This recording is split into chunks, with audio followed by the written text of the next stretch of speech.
Good morning. Judging from the clatter of cutlery and china, I think we're dying down to the point where we can hear one another. So I thought we might take advantage of the opportunity and get on and try to buy back a little time this morning, get off on the right foot. Our guest speaker this morning is Mr. William Schirkenbach. For 15 years, he's been trying to, or for more really, he's been trying to make Dr. Deming's principles spread as far and wide as possible and implemented in as many places as possible. He was Ford Motor Company's Director of Statistical Methods and played a key role in the turnaround of that company in terms of its approach to total quality management. And since November of 1987, he's now helping General Motors as the Buick Oldsmobile Chrysler. I guess that's what BOC must stand for, if I remember my cars. Gotta forget it. But I married the daughter of a Ford dealer, a third-generation Ford dealer, and so since I got married, I've owned nothing but Fords. I've watched the quality of Fords very carefully over the last 16 years, and I can tell you from personal experience, they ain't there yet. But Mr. Schirkenbach is now the Group Director of Statistical and Process Improvement Methods in General Motors. I had the pleasure of sitting through 2 months ago a detailed presentation that he gave to the senior leadership of the department in the Pentagon on the SecDef's corridor in August of 1988. It was a very unusual aggregation of stars and stripes. We get a lot of stars together in one place quite often. We even get a lot of, I call them stripes, political appointees, people who wear striped suits, together in one place. But it's very rare that we wind up with that many stars and stripes together in the same place for that long a period of time. And a lot of people went out of there asking themselves the right questions. And hopefully some of what we've done over the last couple of days will help provide some of the right answers to those. Would you join me now in welcoming Mr. Bill Schirkenbach?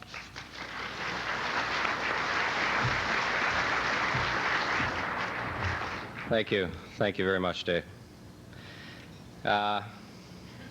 Hate to spoil your breakfast, but this is perhaps going to be the longest 45 minutes, or approximately, maybe 30 minutes, longest 30 minutes you'll ever spend in your life.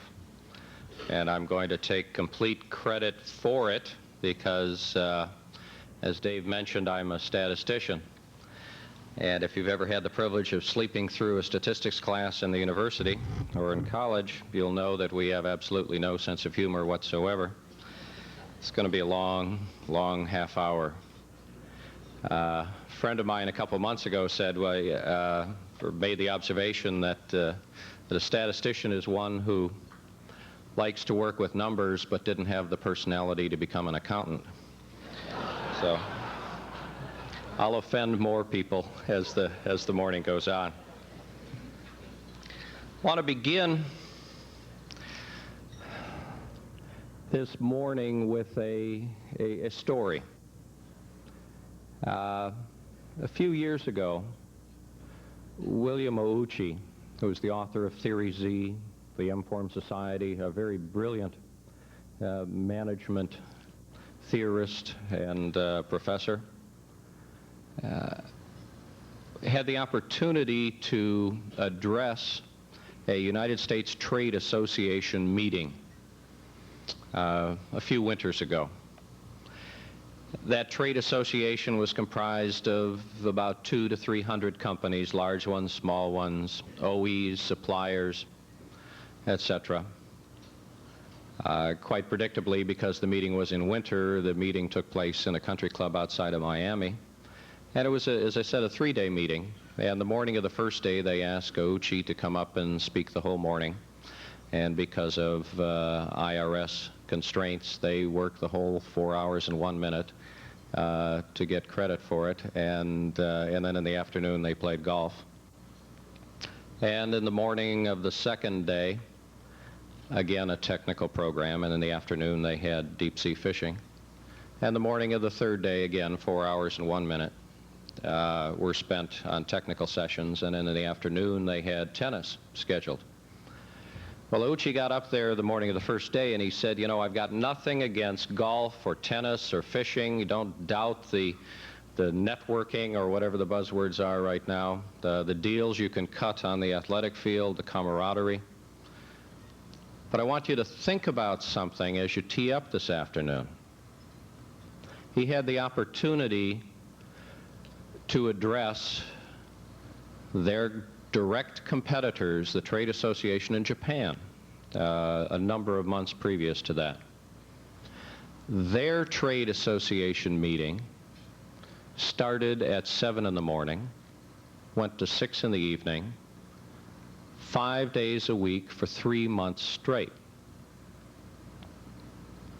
Their trade association meeting, they did that because they had the same distribution or mixture of companies, large ones, small ones. They all had their differences, but they took the time to duke out their differences, to figure out who's going to go first and who's going to stand back this time, to cooperate, if you will, so that they as an industry could approach their government with one voice, not 200 to 300 companies trying to get to the trough at the same time, but with one voice, so that they, as a nation that included industry and government and academia, could provide the focus and bring to bear the resources necessary to compete in this new economic age that Dr. Deming talks so much about. What they realized was that no one company was big enough to bring to bear the resources necessary to truly compete. In order, and there's a lot of talk in Washington, at least in the past year, and with this election year even a lot more, on the competitiveness of American industry. In order to compete, we first have to learn to cooperate. It's bigger than any one individual, any superstar, and we are very proud to have coined that word over here. Any superstar that you can produce, any department, any company. General Motors is not big enough to do it alone. The Department of Defense is not big enough to bring the necessary resources to bear to truly be competitive. In order to compete, you've got to learn to cooperate. Within the Department of Defense, since most of you are from the Department of Defense or associated with the Department of Defense in some way, I understand this is a productivity meeting. There's a quality meeting across the country. Quality and productivity are inextricably linked. In order to compete with your separate programs, you're going to have to learn to cooperate. The Army, the Navy, the Air Force have got to learn to cooperate. Again, those are easy words. What we're trying to figure out now how to do is how to actualize those, and we'll talk about that. Within your organizations, the teamwork necessary, cross-functional, vertical, diagonal slices. In order to compete, you're going to have to learn to cooperate. You know, if you look at the needs of every human being, we in America have very proudly developed, in my opinion, the need of every person to feel important as an individual. A superstar I mentioned earlier, a hero, John Wayne picture of someone coming in and saving the day.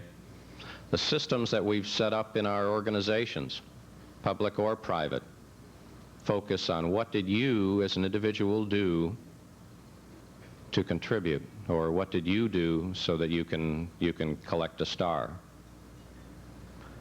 Our competition on the other side of the world has chosen to develop an equally compelling side of the human being, and that is the need to feel a belonging, a sense of family, a sense of team. The individual is not that important.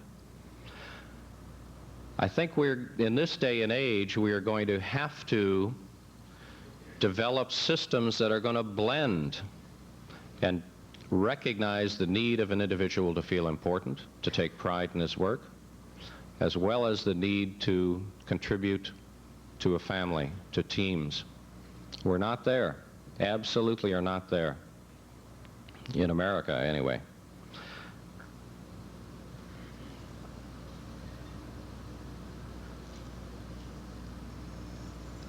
The focus of teams has got to be not necessarily on trying to be more efficient, not necessarily trying to increase productivity for productivity's sake, but to try to get customers to brag. I'd mentioned the pride that an individual takes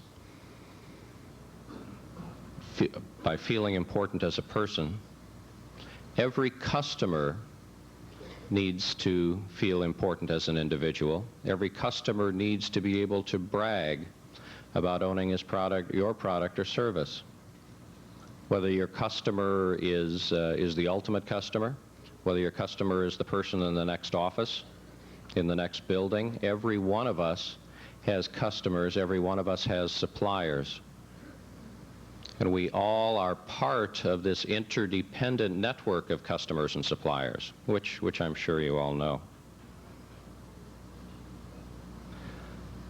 A few years ago, if someone had asked me how I would describe Dr. Deming's philosophy, I would have, without hesitation, said that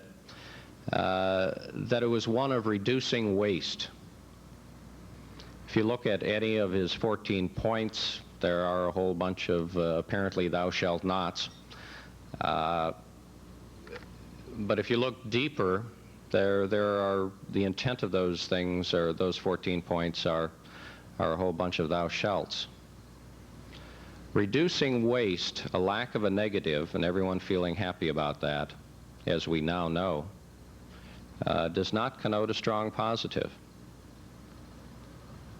The intent of any management philosophy must be to increase value, not just to reduce waste.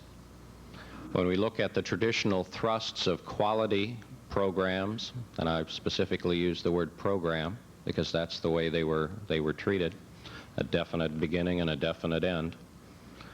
Productivity programs, they're all focused on reducing waste. My worldview is that a lack of waste is not value.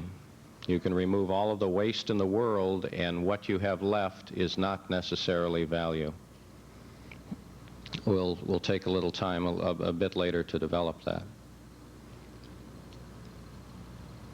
What we are looking for in any management system is pride of ownership, customers feeling proud to own your products and service. And the only way you're going to get that is through pride of workmanship, people feeling proud to work here. Now, unfortunately, pride is not a characteristic that is easily understood. I specifically use that word easily understood because when people attempt to change organizations, and this is what you are trying to come to grips with right now with TQM, when people try to change organizations, many times we use what I would call a physical coercive view of the world. It's a very superficial view of change, and that is that as long as I'm the boss, and I obviously have got religion, and you work for me, the organization's going to change. One of my biggest concerns, although It's been tempered in talking with a few individuals, but one of my biggest concerns for the Department of Defense at the top levels is, come this November, come this January, the folks that are championing TQM ain't going to be here, might not be here, hopefully will be here, but certainly no guarantees. What's the next core of leadership going to come up with? If you take the view of the very superficial view of change, that I'm the boss and you're going to, as we say in the Navy, if I'm the leader, you shut up and fly wing. As soon as I'm not guide, someone else is going off somewhere else.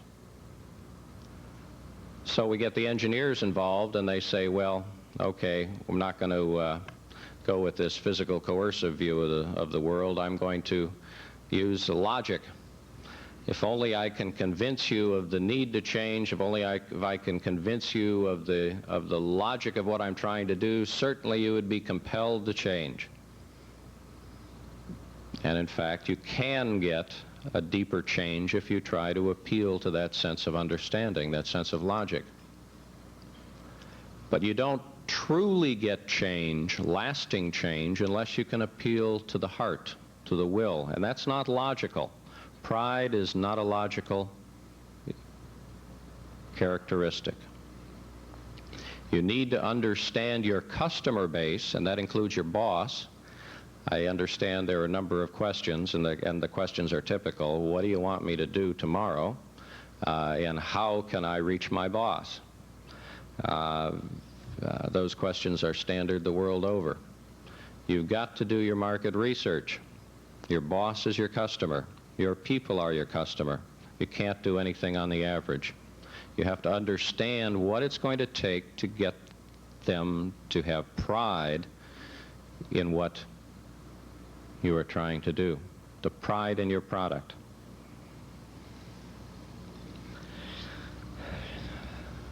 I guess I've to some extent blown the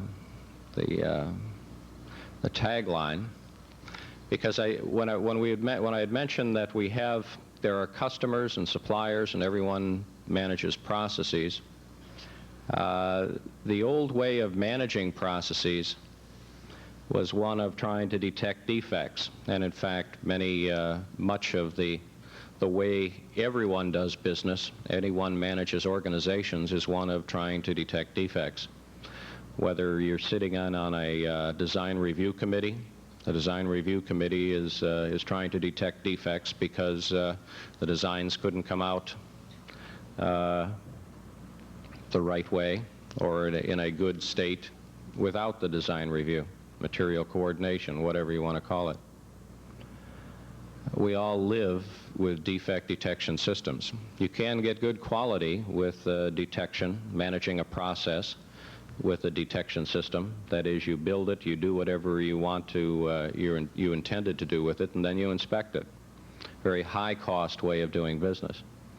There's a better way, and that is obviously to try to prevent defects from occurring. And a lot of folks nowadays, a lot of the quality philosophies stress defect prevention. I think even the DoD posture statement says prevention is the way to proceed. It obviously, to its credit, goes beyond that, but as I'm sure you know what I'm setting up here. Prevention will get you better quality, and it gets you better quality because it's at a lower cost. You all know that. But a lack of a negative, the best you can get with a detection system or a prevention system is zero defects. Hear a lot about that nowadays. Want zero defects, no complaints, no adverse variance to explain in a budget review. That would catch a lot of folks' eyes. No warranty problems. No need to explain things to the folks upstairs what went wrong. Every one of you would feel very happy if you didn't have to explain a negative. But the best you can get is no negatives. What we now know, as I've implied explicitly and implicitly, is that a lack of a negative, people not complaining, is not the way to do business. You aren't even in the ball game if you're happy over a lack of a negative. What you want is a strong positive. You don't go into a restaurant, if you think about it, you don't go into a restaurant and say, I don't want the steak, I don't want the pork, I don't like my potatoes mashed. You figure out what it is that I want. And yet when you look at all of market research, at least in industry, all of the reporting systems, we try to corroborate warranty. That is, what went wrong? What don't you like about the automobile? Absolutely backwards. You need to focus on what it's going to take to get the customer to brag about you owning your product or service. As we know in industry, just because they're not complaining doesn't mean that they're out there bragging about it. It's extremely important. How many meetings have you ever attended where one of the final questions is, any objections? Everyone fine with this? No one says a word. You got a lack of a negative. You know that a lack of a negative doesn't connote a strong positive if you try and execute something that any decision you just came out of or developed from that meeting. Lack of a negative doesn't connote a strong positive. If you take back anything, I would urge you to consider that perspective of the world, because it implies, because every one of you are customers and suppliers, and the true quality is not made on the shop floor, is not made in the battlefield. It's made in your offices. The quality is built in before any of the machines are ever turned on. Dr. Deming many times talks about the Continental of Illinois Bank. As I'm sure you all know, a few years ago, that bank needed help from the government, cover some loans that seemed to have gone awry. Now, you don't have to limit it to the Continental of Illinois Bank, but that at the time, I guess, was the 5th largest bank in the country. Of course, right now, even our largest bank in the country is only 25th in the world. That's a commentary. In any event, do you think the Continental of Illinois Bank got in trouble because of mistakes that were made at the teller's windows or in any of the operations, mistakes in calculating interest, people not greeting your customers right? The mistakes, the true quality of that bank was determined by management decisions, not by mistakes that people make in the field, not by mistakes that people make on the shop floor. The true quality was determined in the boardroom. The true quality of DoD is determined by the folks in this room. Not your people, but you. And that means that you have to understand more than some of the buzzwords that are being tossed around, I'm sure being tossed around these past few days. That implies that the processes that you manage, the personnel systems, program management systems, financial systems, quality systems, productivity systems, the processes, and those are all processes, the processes that you manage can be improved by all of the methods that I'm sure each of you have heard of, and each of you more than likely thinks they're for your people, not for you. As I said, you've got to understand more than the buzzwords. You have got to understand that true change in the organization is going to come about because of your understanding of some specific ways to bring about that change. There is no instant pudding. A lot of you, a lot of executives, I have found anyway, are looking for instant pudding. At Ford, one of the first meetings that they had with Dr. Deming, got the top 50 people together in the company, and they said, "Good Lord, we've given you 2 hours of our precious time." At the time, Ford is a 3x5 card organization, so anything that's of any importance you can put on a 3x5 card, and the stuff that's really important gets laminated. You got all the answers there. We're going to give me the answer, Dr. Deming, please, and do it in 2 hours because we've got some other stuff to do. It obviously is not that simple. You've got to understand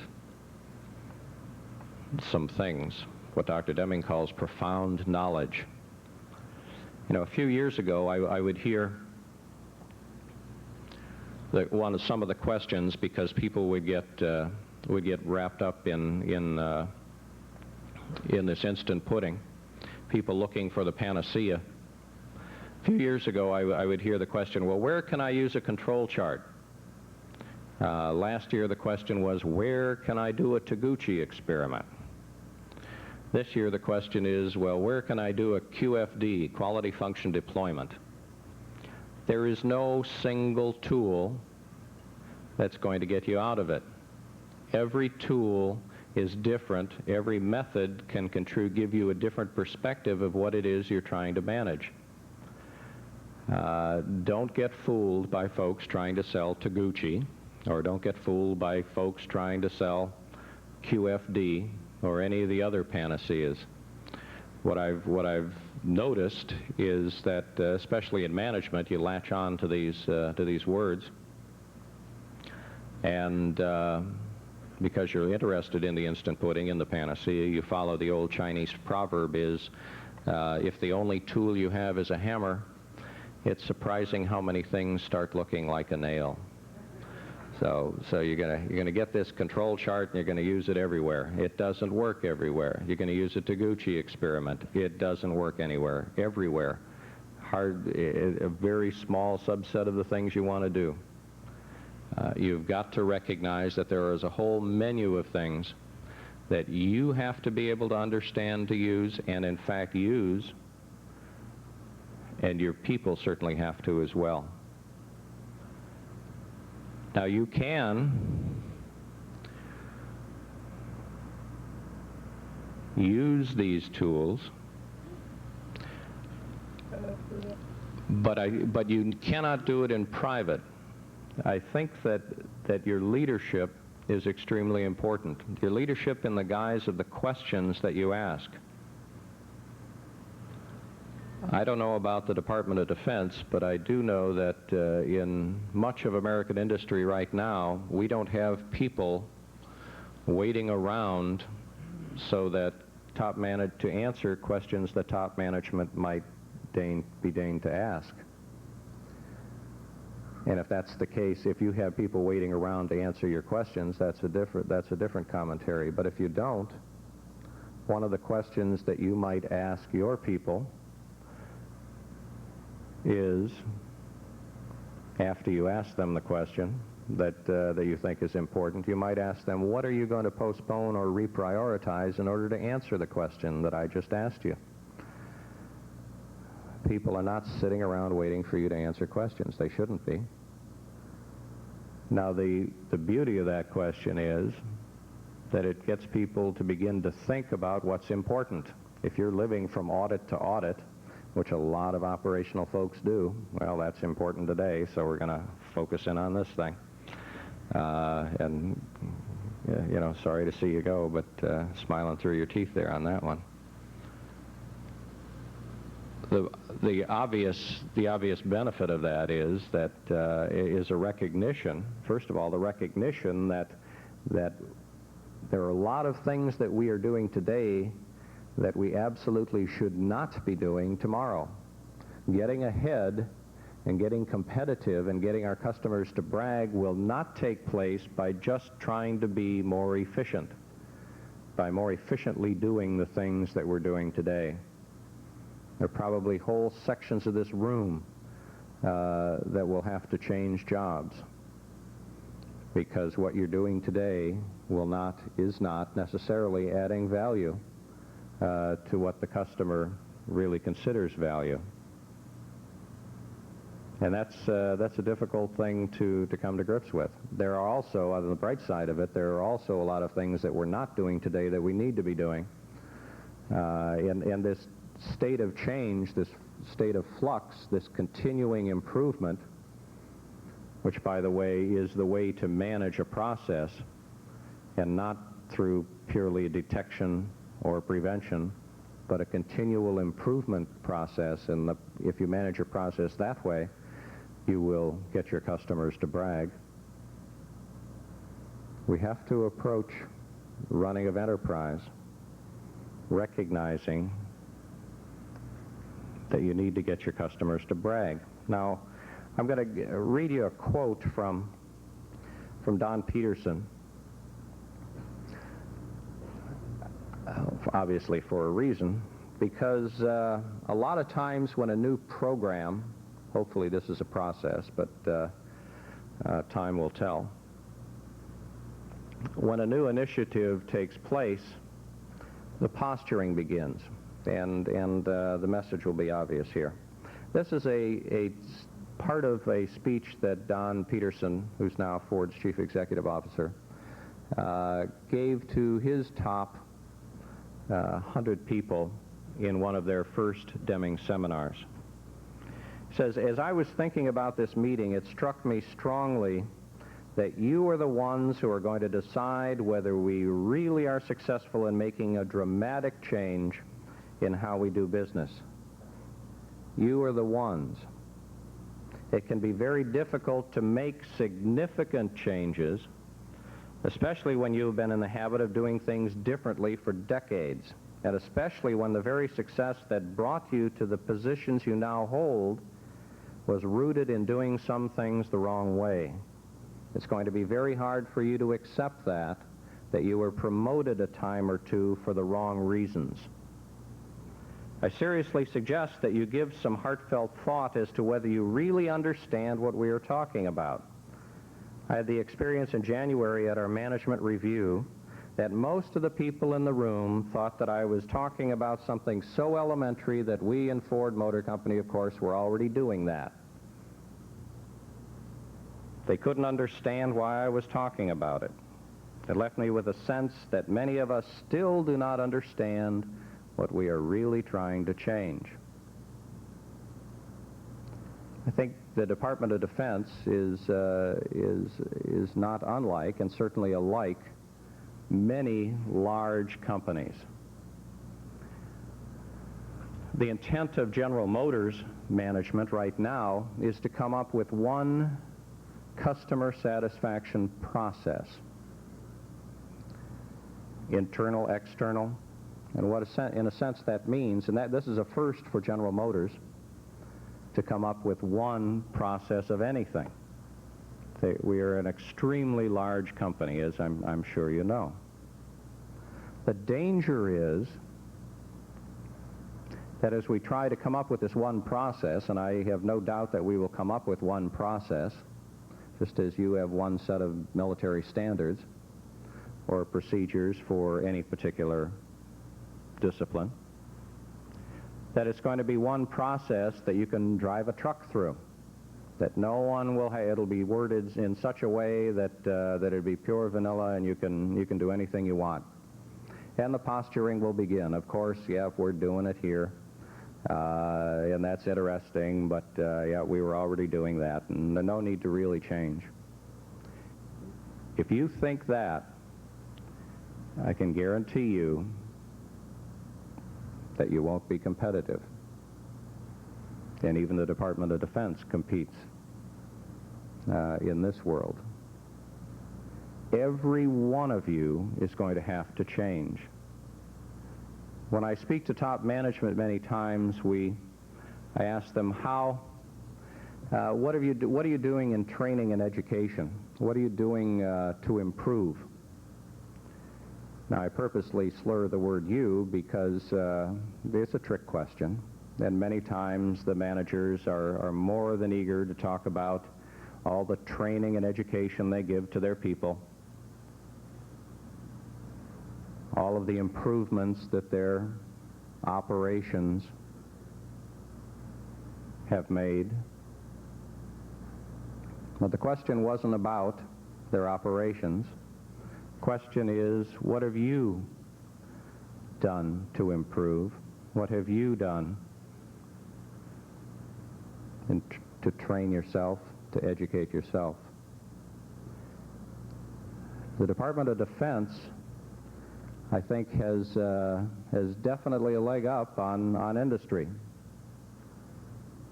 in one very important respect, and that is you understand, or you damn well should understand,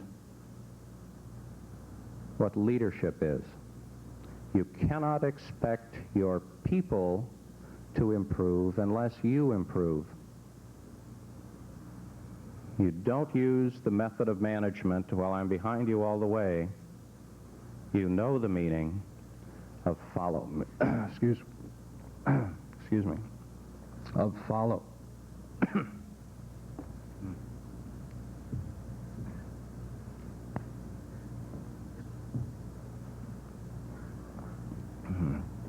Apologize. The drama of the moment was lost. You know the meaning of leadership that says, follow me, not I'm behind you all the way. With that, I'm going to open it up for questions. All questions will be considered. I don't know if I've got the answers, but I'd be glad to take a stab at it.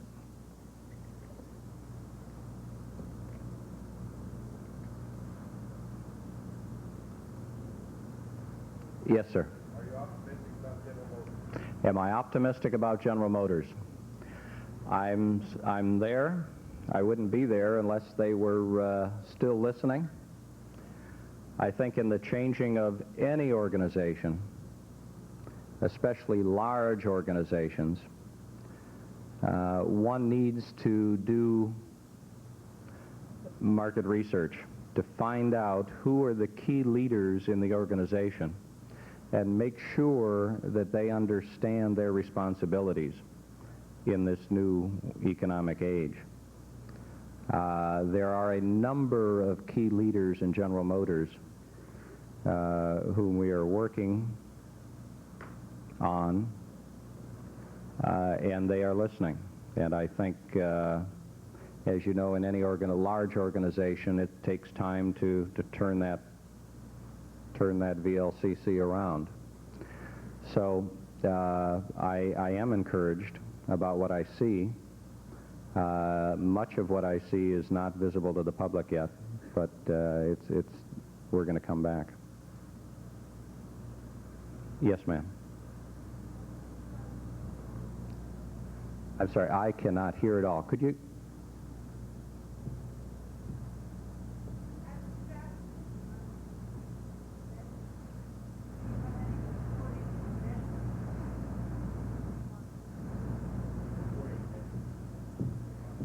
I believe the question was, do we have any measurement systems on which we can assess our progress?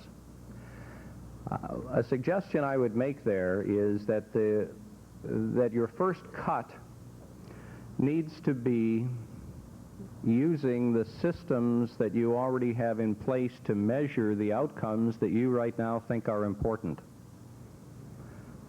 For any large commercial organization, you're looking at return on equity, investment, inventory turns, revenue, obviously, various degrees of costs, the umpteenth degree of costs.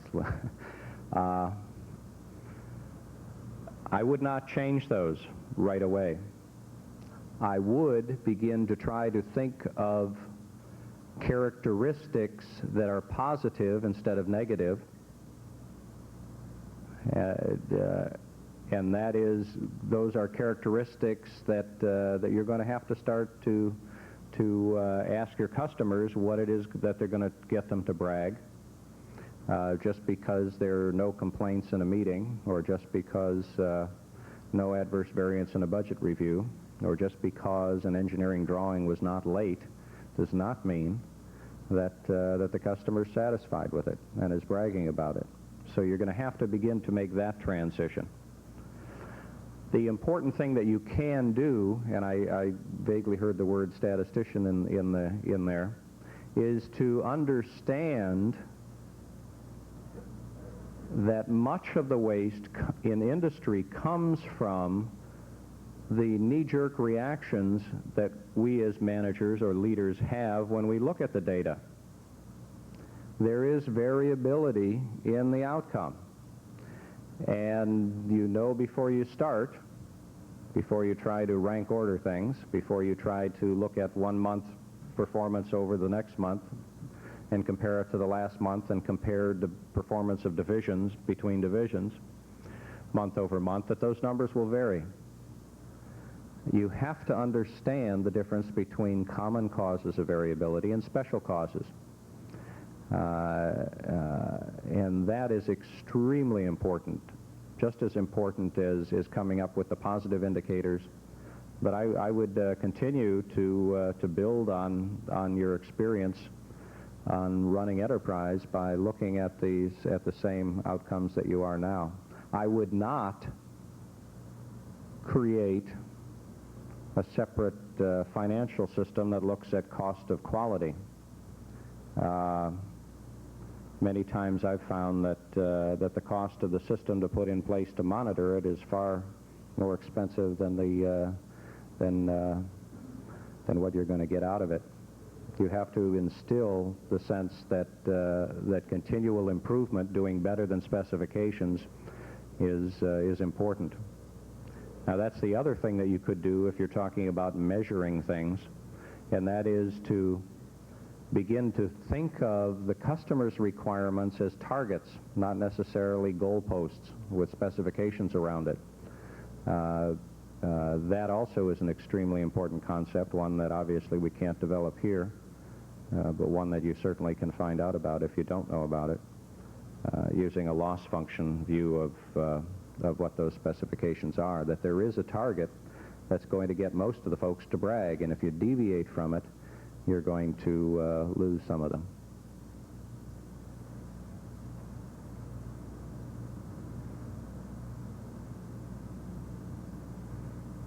Okay, in order to compete, you've got to learn to cooperate.